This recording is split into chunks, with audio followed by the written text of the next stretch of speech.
Question number 4 मा हेरौं find the value of determinant जसमा p = 1 - 1 - 1 1 एन्ड q = 2 3 1 4 र p र q को डिटर्मिनेन्ट निकाल्नुस् भनेको छ। p र q को डिटर्मिनेन्ट इक्वल्स टु व्हाट?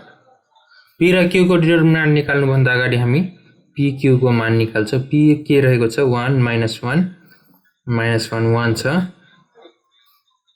त्यसैगरी q के रहेको छ 2 3 1 4 हो। अब यो दुईटा बीचमा के छ त मल्टिप्लाई छ।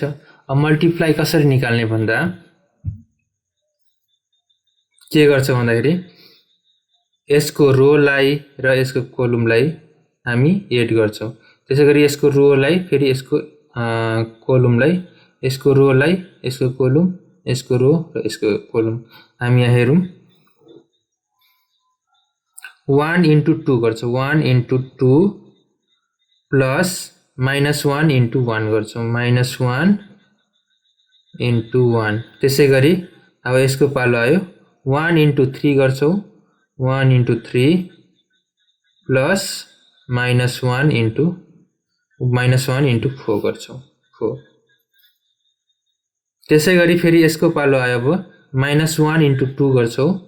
-1 into 2 plus 1 into 1 1 into 1 त्यसैगरी अब यो साइडको पालो -1 into 3 -1 into 3 plus 1 into 4 1 into 4 गर्छ ब्र्याकेट क्लोज।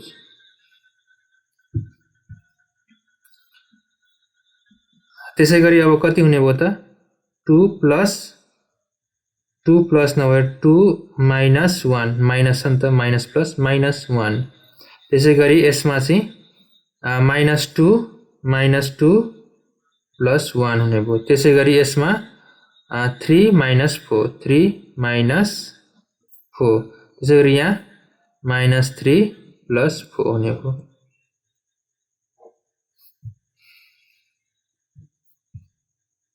अब फेरि 2 minus 1 भनेको 1 भयो।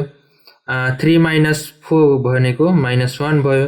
2 minus 1 भनेको -2 plus 1 भनेको -1 भयो। -3 plus 4 भनेको 1 भयो।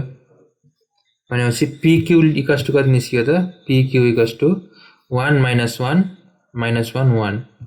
ठीक छ। अब pq को डिटर्मिनेन्ट निकाल्न 1 - 1 - 1 1 को डिटर्मिनेन्ट निकाल्नु पर्छ भनेपछि अब डिटर्मिनेन्ट निकाल्न के गर्नुपर्छ क्रस मल्टिप्लिकेसन गर्नुपर्छ भनेपछि 1 into 1 minus -1 into -1 भनेपछि 1 minus यो दुईटा माइनस माइनस प्लस हुने भयो भनेपछि 1 त्यसैगरी 1 - 1 भनेको 0 हुने भयो। अनि pq को डिटर्मिनेन्ट इक्वल्स टु 0 के भयो त आन्सर।